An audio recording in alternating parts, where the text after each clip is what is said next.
Good morning. At least for me, it's morning. This is our last day here at the campsite at Echo Bluff State Park. And sadly enough, yesterday afternoon was our only day to scout. And we found some compositions. I found a lot of things that I think will work really well in the fall. So I'm going to try to see if I can plan a fall trip to come back down here. It's a really gorgeous area. There's lots of photographic compositions. I just feel that a lot of them would work better with fall colors on the trees. This morning, the first composition that I found so far, and I know there's another one that I want still, so we're gonna have to move a little bit quicker than I'm doing right now, is this little cascade here right in front of the main bluff, the bluff that's called Echo. So what I did here is I framed up the composition so that we have a leading line made by the cascade going back to the bluff. And then I threw on my circular polarizer and 6-stop ND filter. The polarizer, I tweaked it just enough so that there's not so much glare off of a few of the rocks here in the foreground, but there's still a reflection back there closer to the bluff. I think it's pretty cool. It's about a 10-second exposure, which got me the silkiness that I wanted in the cascades here, but also helped smooth out that background a little bit more and give me a little sharper reflection. The light is finally getting up over the hills to the east, and there's a ton of low-level cloud, almost like a high-level fog through the area this morning, so it's starting to burn that off. And I see another composition that I can shoot right here maybe. So let's see what else we can find this morning. What a gorgeous morning.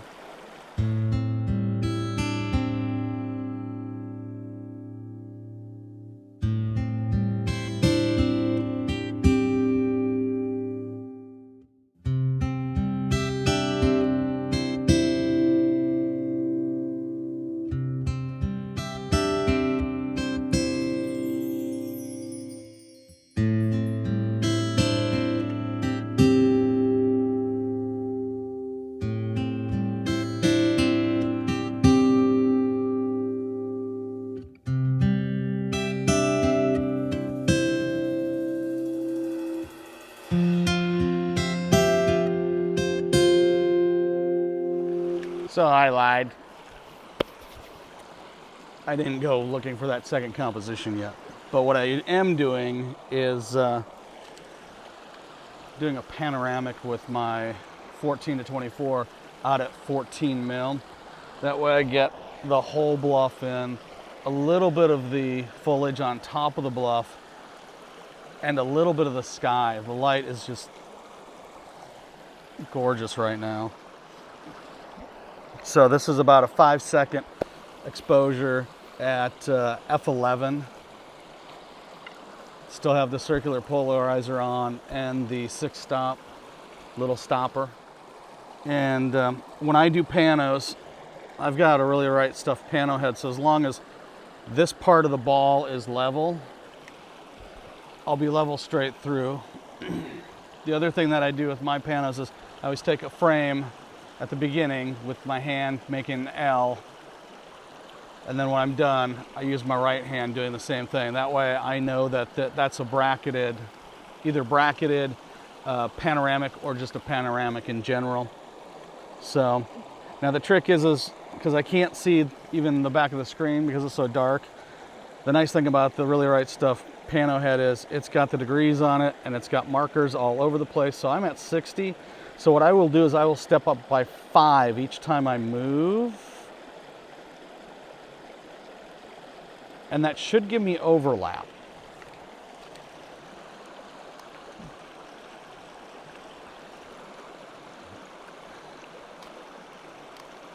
Sometimes I'll step up, I'll move the pano head a little bit less than 5. Because that felt a little bit too long of a change, too much of a change. And I'm also using a wireless Nikon trigger with the D600. One click puts the mirror in up position. The next click gives me the actual shutter release. So right now the shutter's up, mirror's up, taking the shot.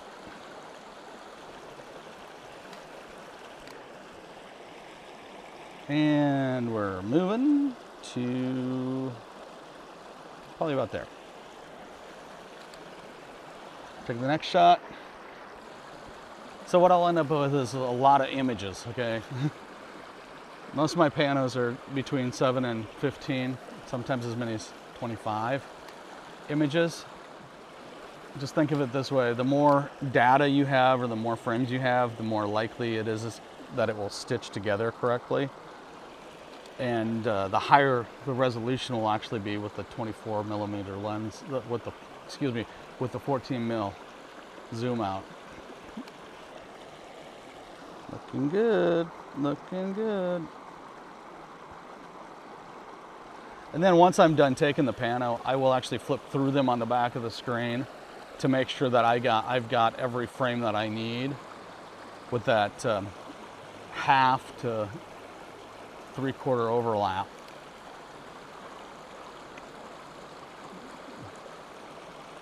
What a gorgeous morning. What a gorgeous, gorgeous morning. I know I say that a lot.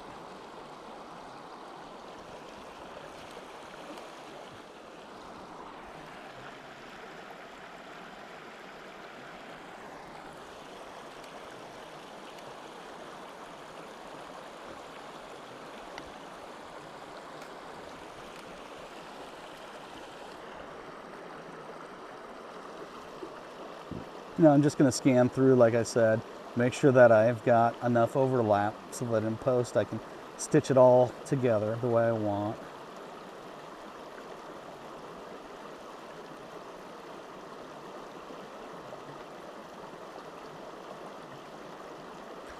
I'm actually going to take one more frame here.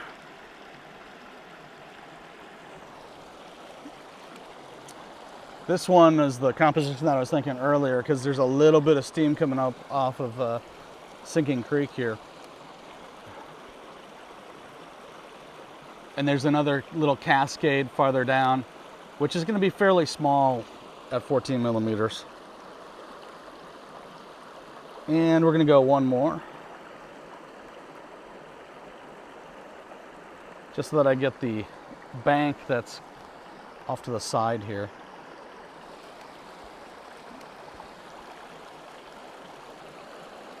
It's almost a 360. And because I want a tree to actually be in this exposure, I'm going to move just a little bit more. Lock it down in case I bump it.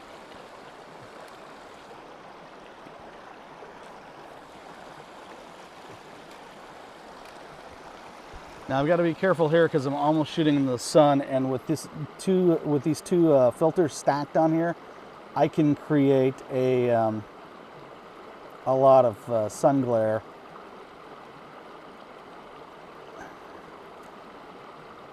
That would have been cool at 16. I may reshoot this at f16. But my exposure time has definitely changed because I'm taking a little bit longer than I am used to.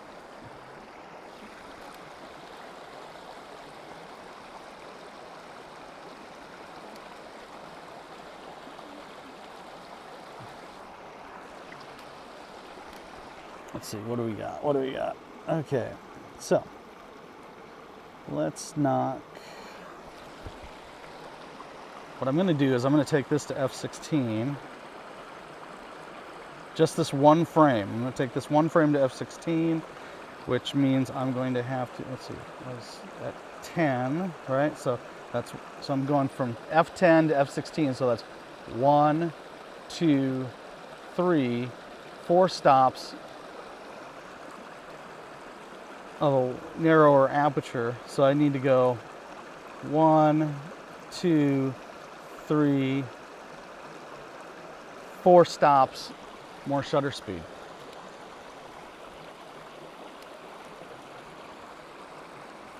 So the reason why I'm taking this one again at f/16 is at f/16 this lens will create a gorgeous lens flare with the sun rays and give me really cool sun rays.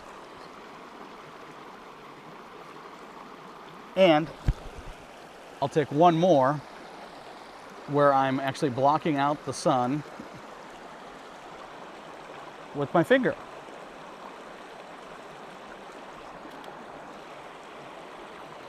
This allows me to paint in the light rays where I want them and get rid of any reflected light orbs, or sundogs as I like to call them, that come off of the lens. Let's see if I got my finger in the right place. Nope.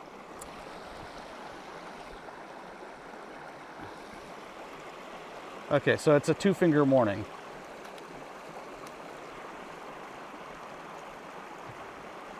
Like I said, this really doesn't matter where my hand is. I'm just trying to keep it minimized in the frame so that in post I can paint out any rays that I don't want or any artifacting from the sun hitting the lens in an odd way. Wow. Okay, I'm going to rescan that one more time and then see if I can find one more composition.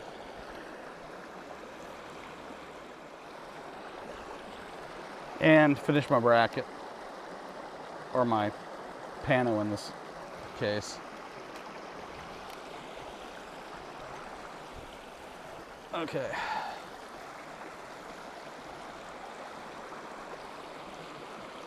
So I'm going to see if I can find one more shot this morning before it gets too warm. So normally I show you guys behind the scenes photos. These are the unprocessed raw photos of the pano that we were just talking about that you saw on the side. I have them overlapped here in the video with a little bit of transparency going on so that you can see how much overlap I'm actually doing on this ultra wide pano. So when I do panos at 14 mil, I really overlap. Sometimes the third of a frame rule does not work with a 14 millimeter lens. So I find giving myself as much overlap as possible, as you can see from these photos being overlapped here in the video, it helps out in the post-processing. Okay. So sometimes a third would work, but most times with the 14 millimeter all the way out, there's just a little bit more bend on that lens, and it doesn't do exactly what you want. So now you're going to see a couple images here at the end that look almost identical. In fact, you probably won't even notice the fade between them. One is the f/16 and one is not.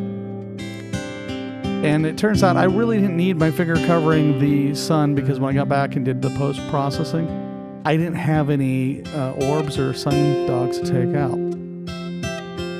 Hope that helps you out with your own panos.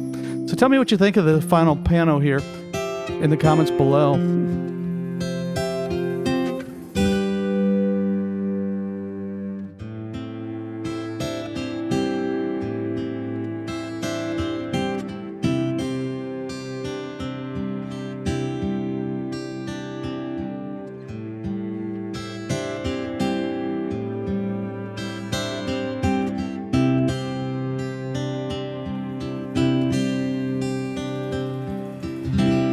Okay, so we're at composition number 2 that I found last night when we were scouting.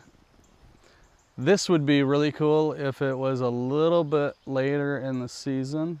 This cottonwood, or group of 3 cottonwood trunks, is just starting to turn. So there's little hints of yellow, yellow-green, and then there's a vine growing up that's already started to turn red. So what I did is I framed up a portrait orientation on this tree. I figured I'm here. I'd be lucky if I got back down here before it turned and lost all its leaves. But I think this would be really cool with that cottonwood coloration in the fall, more of it. especially with the bluff in frame like it is. So real quick, cottonwoods right there. There's a little bluff off in here.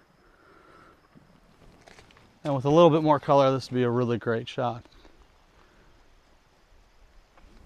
I'm still okay taking it though, because like I said, I'm probably not going to make it down here before it turns color again.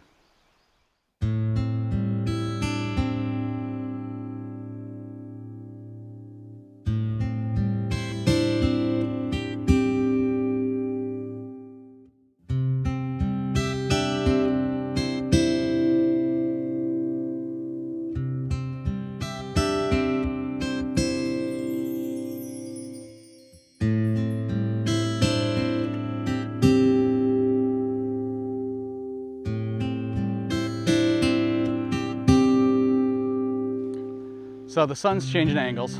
It's getting a little warmer down here in the wash.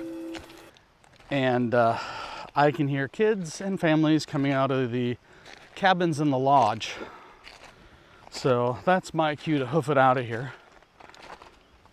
It's been a gorgeous morning. If you liked this video, please give me a thumbs up. If you haven't yet done so, hit that subscribe button. That would help me out a lot. Ding the bell for notifications of when I upload a video. And we'll see you next time, either on the trail or down the road while we're still photographing Missouri. Thanks again for watching.